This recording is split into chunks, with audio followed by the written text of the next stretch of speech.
년 가까이 야당 지도부와의 만남이 없는 상황에서 야당 대표를 뛰어넘어 협치의 모양새를 만들어 보려는 대통령실의 시도는 일단 무산됐습니다. MBC 뉴스 김건희입니다.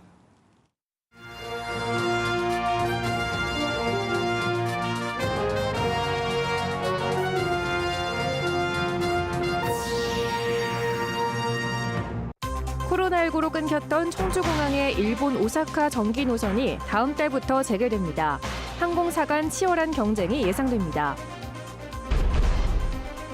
어린이날을 맞아 진천 국가대표 선수촌이 문을 열고 어린이들을 맞았습니다. 도내 곳곳에서 다채로운 행사가 이어졌습니다. 보리를 그린 작품으로 국내외 명성을 떨친 보리 작가를 소개합니다. 반백년 동안 보리의 강인한 생명력을 탐색해왔습니다. 시청자 여러분 안녕하십니까? 계속해서 충북 소식입니다. 갑작스런 기상 악화에 청주공항 역시 무더기 결항으로 홍역을 치렀지만 반가운 소식도 있습니다. 코로나19로 끊겼던 일본 오사카 전기 노선이 다음 달부터 재개되는 건데요. 티웨이와 에어로케이 두 항공사가 차례로 취항해 불꽃 튀는 경쟁이 예상됩니다. 정재영 기자입니다. 한국인이 가장 많이 가는 여행지 중 하나인 일본 오사카. 코로나 이전엔 청주공항에서도 여러 항공사가 전기 노선을 운항했습니다. 중단 3년여 만에 일본 오사카 노선이 부활합니다. 최근 적극적으로 청주공항을 공략 중인 티웨이가 베트남 다낭과 태국 돈무항에 이어 세 번째 전기 국제선을 오사카로 확정했습니다. 다음 달 8일부터 매일 오전 10시 청주를 출발해 오후 2시 반에 돌아오는 일정으로 주 7회 운항합니다. 같은 날 청주공항을 주 4회 오가는 베트남 야짱 노선도 운항을 시작합니다. 티웨이는 청주공항에서만 4개의 전기국제선을 확보하며 곧 시작될 경쟁에 대비해 인기 노선을 선점하고 있습니다. 안전운항을 기반으로 오랜 기간 수도권과 지방공항을 통해 국제 노선을 운항한 경험도 있습니다. 더불어서 T항공만의 합리적인 운임과 차별화된 서비스로 청주공항 이용 고객들의 항공여행 편에 앞장서 나갈 예정입니다. 추가 항공기 도입 지연으로 국제선을 밀어온 에어로케이도 첫 취항지인 일본 오사카 운항을 눈앞에 두고 있습니다. 지난달 SNS에 공개했던 2호기를 이달 말 청주공항에 들여올 예정으로 국제선 취항을 위한 국토교통부 평가도 마무리 단계에 접어든 것으로 알려졌습니다. 하루에 2번, 주 14회 운항 예정으로 조율 중인 취항 일자는 다음 달 16일에서 말일 사이가 유력합니다. 청주공항 거점항공사 에어로케이는 코로나 이후 전기국제선 첫 취항이란 타이틀을 가져간 티웨이와 피할 수 없는 승부를 벌여야 합니다. 하루에 4편을 띄우는 거죠. 타 항공사에 비해서는 선택할 수 있는 시간대가 더 여유롭기 때문에 그 부분에 대해서는 확실히 우위에 있다고 생각을 합니다. 청주국제공항의 거점이다 보니까 우리 충북 도민 여러분들께서 더 많이 이용을 해주시고 사랑을 해주시기 때문에 그 또한 우리 에어로케이의 강점이라고 생각합니다. 하반기엔 에어로케이가 일본 나리타와 대만 타이페이를, 티웨이가 중국 옌지 취항을 예고한 상태. 여기에 코로나 이전 국제선을 가장 많이 띄웠던 이스타항공도 운수권을 지키기 위해 청주공항 취항을 서두를 거란 관측도 있습니다. 당장 다음 달부터 청주공항 전기국제선은 3개 나라 5개 노선으로 늘어날 예정인 만큼 선택의 폭은 점점 더 확대될 전망입니다. MBC 뉴스 정지영입니다. 제주공항의 기상 악화로 인해 청주와 제주를 오가는 항공편도 이틀째 차질을 빚었습니다. 청주공항 에어사이드 센터는 오늘 제주로 가려던 항공기 8편과 청주에 도착 예정이던 항공기 8편이 결항해 어제 결항한 출도착 24편까지 이틀간 모두 40편의 운항이 취소됐다고 밝혔습니다. 오늘 오후 들어 운항이 재개됐지만 낮 1시 20분에 출발한 항공기 한 대가 제주 착륙에 실패해 회항했고 출도착이 지연된 항공기도 10여 대가 넘었습니다. 제주공항에 내려진 강풍특보와 급변풍특보는 내일 새벽 3시까지 연장된 상태입니다. 어린이날을 맞아 진천 국가대표 선수촌에서 한마음 대축제가 열렸습니다. 지역 일간지 충청타임지와 진천 국가대표 선수촌은 코로나19 이후 4년 만에 어린이들을 초청해 활동놀이와 다양한 체험 행사를 진행했습니다. 특히 양궁 금메달리스트 안산과 김재덕, 탁구스타 신유빈, 서효원, 펜싱 국가대표 오상욱과 구본길 등 스타 선수들의 사인회도 마련됐습니다.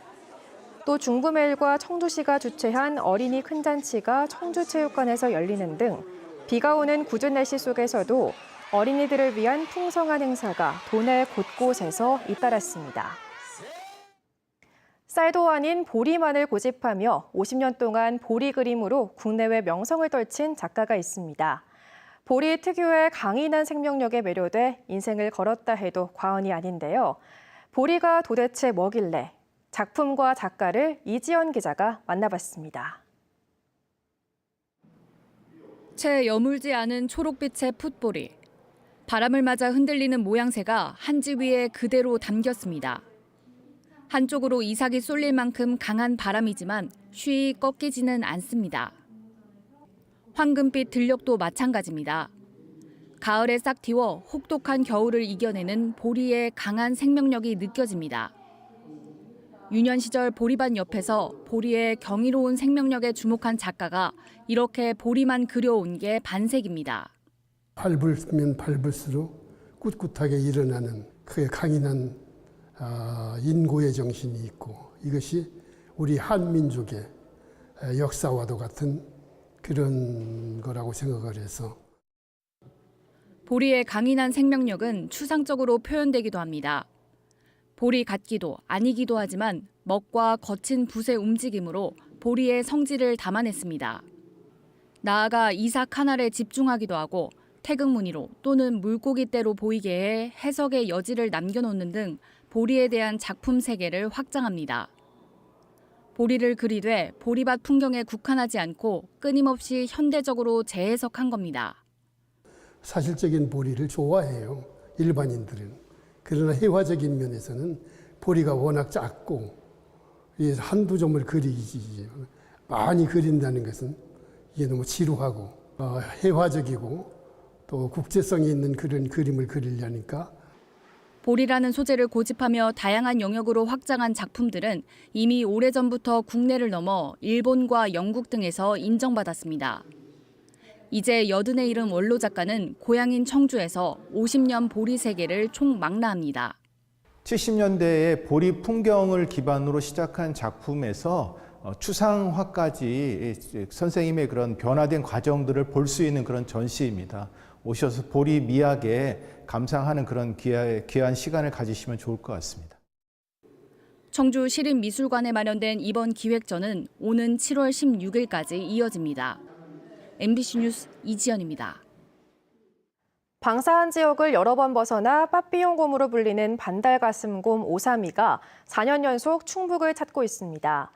국립야생생물보전원과 영동군은 오삼이가 어제 오전 민주지산 무란계곡 인근에서 주민에게 목격돼 위치 추적기를 확인한 결과 그 주변에 이틀째 머물고 있다고 밝혔습니다. 오삼이는 지리산에 2번, 수도산에 1번, 3차례나 방사됐지만 한 지역에만 머물지 않고 경남과 전북, 충북 등지의 산을 오가며 광범위하게 활동하고 있습니다. 사람 기피 훈련을 받은 오삼이는 자연 방사된 이후 9년째 사람을 공격한 사례가 없지만 마주칠 경우 뒷걸음질로 피하는 것이 좋습니다. 청주 지역 대형마트와 준대규모 점포들이 다음 주부터 일요일 대신 수요일에 휴업합니다. 대상은 대형마트 9곳과 SSM 34곳으로 청주시가 매월 둘째, 넷째 일요일이었던 의무 휴업일을 둘째, 넷째 수요일로 변경 고시한 데 따른 것입니다. 앞서 청주시는 유통환경이 온라인 중심으로 변해 대형마트도 전통시장과 상생할 수 있다는 공감대가 형성됐다 판단해 찬반 여론조사와 유통업 상생발전협의회 등을 거쳐 휴무일 변경을 확정했습니다.